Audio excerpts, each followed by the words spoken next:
The boy steps off the train. It's August 1928, and the platform at Los Angeles Union Station is loud with summer heat and the smell of diesel and orange blossoms. A woman is standing there, waiting. She's been waiting for 5 months. Her name is Christine Collins, and she has not slept a full night since March. The police are beside her. The photographer is there too, because the department wants this moment on the front page.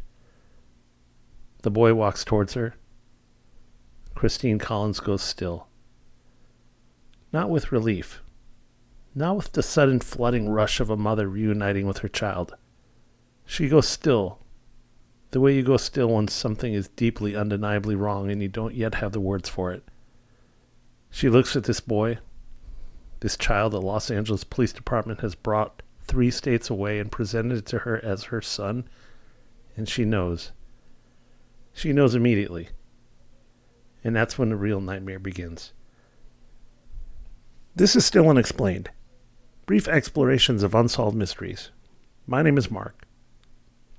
Los Angeles in 1928 was a city in the middle of becoming itself, and it wasn't handling the process gracefully. The population had doubled in less than a decade. The movie industry had turned a dusty California basin into something the whole world was watching. Money was moving fast. Real estate was booming. And the city had a quality to it that you see in a lot of boom towns. A glossy surface stretched tight over something much uglier underneath. The LAPD of that era wasn't just corrupt in the casual, look the other way sense. It was institutionally rotten. Chief James E. Davis ran what was called the Gun Squad. 50 officers who were essentially authorized to dispense street justice. The phrase, "bring them in dead, not alive," was not a metaphor. It was policy. The department needed victories it could put in a newspaper, and it needed them badly, because the newspapers weren't saying anything kind about them otherwise. Into all of that walks Christine Collins.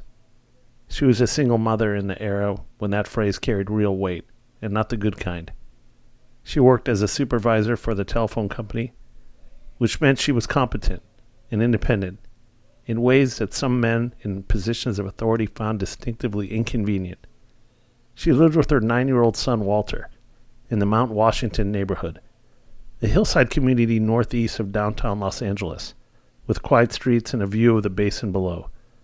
By all accounts, they were close. It was just the 2 of them. On March 10th, 1928, Christine gave Walter a dime for the movies and watched him walk out of the door. He never came home. Walter Collins was 9 years old. He was 4 feet 9 inches tall, somewhere around 58 or 59 inches. His teachers knew him, his dentist knew him, and his mother knew him the way mothers know their children, bone deep and without effort.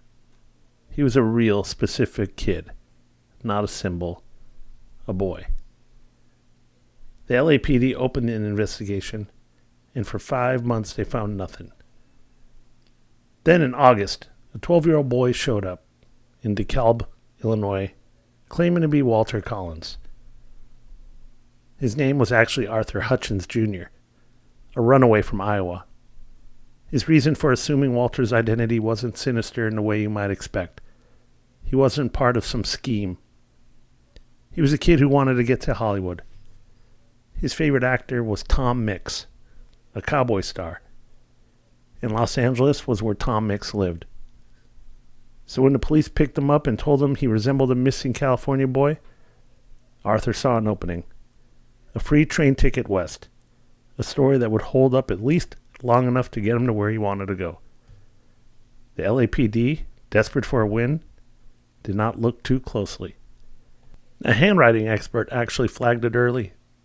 The boy's handwriting showed a way of forming the letter R that was common in Illinois schools, but never taught in California. That finding was set aside, though. The department staged a public reunion at the train station, photographers in tow, and brought Christine Collins down to meet her son. She looked at the boy for about 30 seconds. Then she told him he wasn't Walter. She was specific. He was 4 inches shorter than Walter. She had dental records. She had letters from Walter's teacher.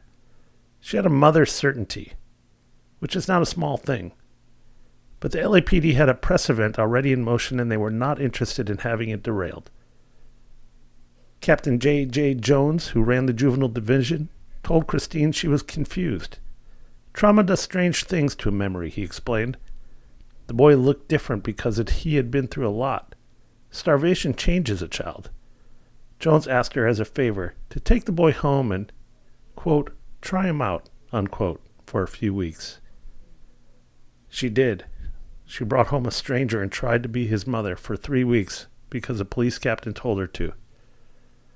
During the 3 weeks, she discovered this young boy was circumcised. Walter was not. She came back with dental records and the documentation and the composed, businesslike manner of a woman who knew exactly what she was talking about. Jones met her with something that I still find hard to read without my jaw tightening.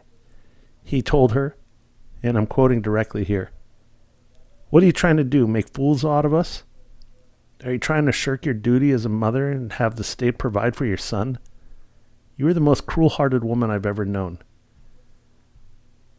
She was not the cruel-hearted one in that room. What happened next is what the case is really about.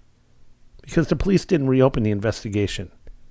They invoked something called Code 12, an informal protocol the LAPD used to commit difficult or inconvenient citizens to psychiatric facilities without going through the courts, and they had Christine Collins committed.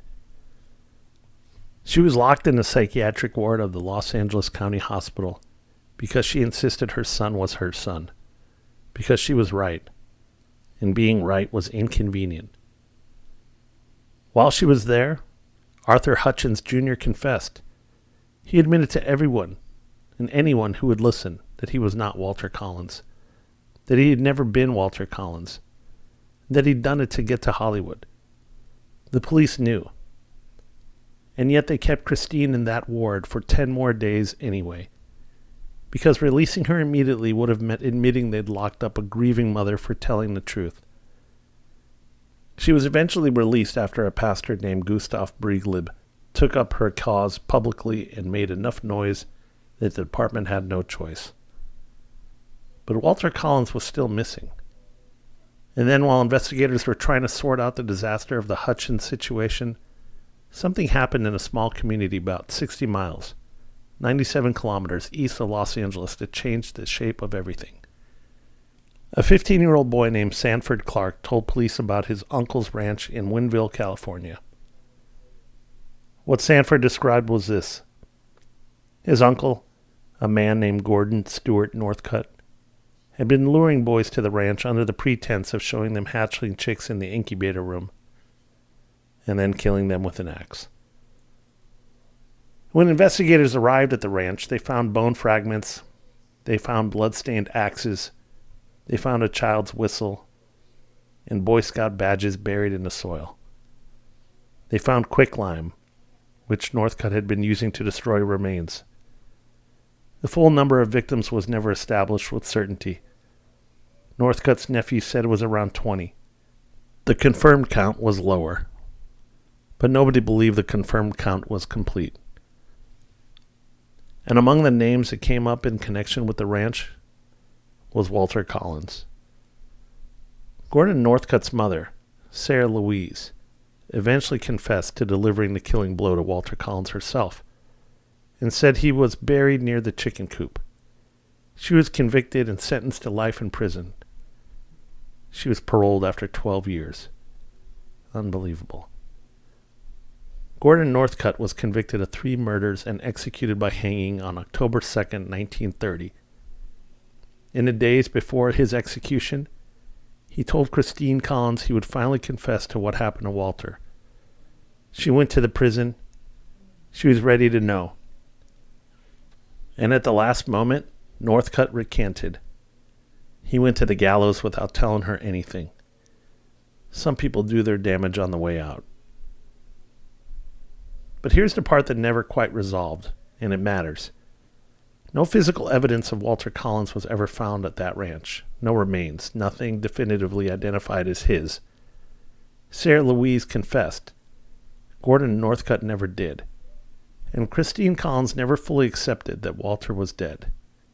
In part because in 1935, 7 years later, a boy named David Clay, who had been listed as one of Northcutt's victims, turned up alive. If David Clay could have survived, why not Walter? She searched until she died in 1964. She never found an answer. So here's where the case fractures into something more complicated than a simple, if horrifying, resolution. The surface read is that Northcutt killed Walter Collins, his mother confessed to it, and the only reason there's any uncertainty is that a convicted serial killer who had every reason to lie kept changing his story for maximum cruelty. That's one theory. It's grim, and it's probably the most accurate. But let me walk you through what else people have proposed, because a few of these have real weight to them. Theory 1. Northcutt killed Walter, and the confession is genuine. Sarah Louise Northcutt was not an incidental figure in these crimes. Evidence suggests she was actively involved in her son's activities at the ranch, not just aware of them. Her confession was detailed. It named Walter specifically. She had no obvious reasons to falsely claim responsibility for her murder when she was already facing serious charges. The counter-argument is that Gordon Northcutt, by all psychological accounts, was a manipulative, sadistic personality who may have coached his mother's confession as part of a broader control scheme. But if you take Sarah Louise at her word, it ends here. Walter was killed at the ranch. His remains were too thoroughly destroyed by quicklime to be recovered, and the case is closed in the worst possible way. The reason this doesn't fully satisfy is Gordon Northcutt's own behavior. A man using his confession as a weapon, even from the gallows, isn't a man who wanted the truth to come out. His denials carry the smell of strategy, not innocence. Theory 2. Walter was taken by someone connected to his father. This one surfaced early and never fully went away. Walter's father, Walter Joseph Collins, was serving time at Folsom State Prison. He'd reportedly acted as an informant there, which made him enemies. One theory floated in the initial investigation and picked up periodically over the decades is that Walter was taken not by a stranger, but by someone settling a score with his father, an act of revenge against a man behind bars, carried out against the person he couldn't protect. There's no physical evidence for this. No witnesses ever placed Walter with anyone connected to the prison. But the timing is worth noting. Walter disappeared 5 months before Northcutt's crimes were even discovered, and the initial investigation produced a lead about a foreign couple seen near Glendale with a boy matching Walter's description, a lead that was dropped when the Hutchins situation consumed all available oxygen. Nobody ever fully ran that down. This theory can't be ruled out. It also can't be substantiated. It lives in a space where most of the genuinely painful questions about this case live. Theory 3. Walter escaped or survived and never came forward. This is the one Christine Collins held on to, and I want to be careful not to dismiss it, just because hope is a hard thing to sustain for 36 years. The David Clay situation is real. He was listed as a Northcutt victim, and he resurfaced alive in 1935. It happened once, which means Northcutt's victim count, as officially established, had at least one error in it. If you accept that the official accounting was imperfect, and you have to accept that because we know it was, then at the least possible, Walter was not among the dead at that ranch. Maybe he was taken and released somewhere far from Los Angeles. Maybe something happened that he was too frightened or too damaged to ever surface from. Maybe he lived a life under a different name, and nobody ever knew him. I'm not saying that's likely, but I am saying Christine Collins wasn't a delusional woman chasing an impossible dream. She was a precise, methodical person who had very specific reasons, based on actual evidence, to question every conclusion the LAPD handed her. She had been right once when they told her she was wrong. She wasn't going to give up easily. Theory 4. The LAPD's incompetence destroyed the evidence that would have closed this. This one isn't paranormal. It isn't conspiratorial. And it's maybe the most quietly devastating of all the possibilities. The same department that tried to gaslight Christine Collins into accepting a stranger as her son was also the department that ran the initial investigation of Walter's disappearance. They buried the handwriting expert's finding. They spent months and institutional energy managing their own reputation rather than finding a missing child. By the time the Wineville connection emerged, however, many months had passed. Evidence had been degraded. Witnesses had moved. And a credible chain of custody on anything was essentially gone. The absence of physical evidence connecting Walter to Northcutt's ranch might not mean Walter wasn't there. It might mean nobody was looking for him there, with the rigor that the job required. And by the time they were, it was too late to find what there was to find. That's not a mystery with a satisfying resolution. That's an institutional failure that went unpunished and unremediated in the specific ways that would have mattered to one woman. Theory 5. Something happened to Walter that had nothing to do with Northcutt. I'll float this one briefly because it deserves mention. Gordon Northcutt became the gravitational center of the story once his crimes were discovered, and that's understandable. But it's worth remembering that in March 1928, when Walter disappeared, nobody had ever heard of Gordon Northcutt. Walter went missing in a large city, and large cities have multiple ways a 9-year-old boy can come to harm. The Northcutt connection was real, but it may have absorbed investigative attention that could have explored other avenues. Walter's disappearance was folded into Northcutt's story, partly because Northcutt confessed to it through his mother, and partly because the LAPD was not going to reopen a case they had already implicitly closed.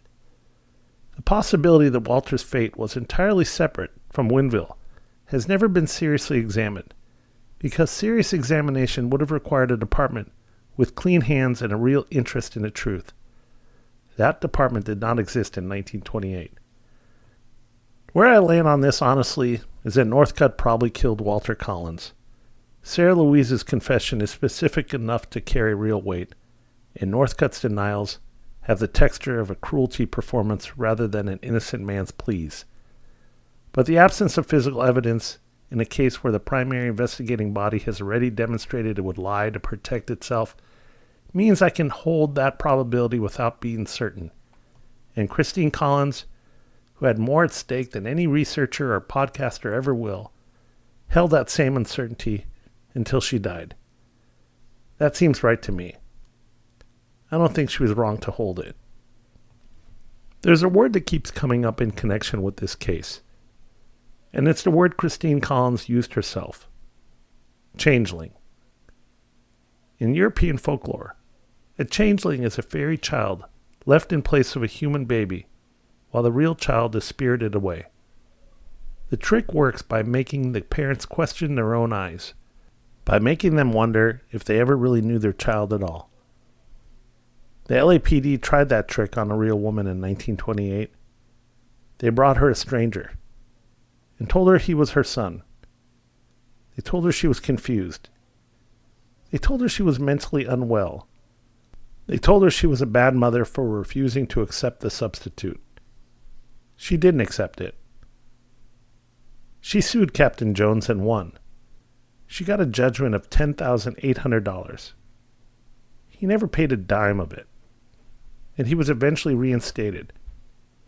But the public outrage her case generated pushed through a California law making it illegal for police to commit citizens to psychiatric facilities without a warrant. That law exists today because one woman refused to be gaslit by people who were supposed to protect her son.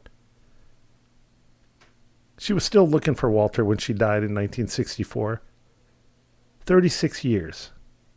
Whatever you think about probability and the evidence of realistic outcomes, I find it impossible to spend time with this story and not feel the weight of that. That's as far as this one goes. Still Unexplained is created and hosted by me, Mark Evanoff. You can find the show and episode previews at www.stillunexplained.com. Please follow wherever you listen, leave a rating or review, and share it with someone who'd appreciate it. I'll see you next time. Thanks for listening.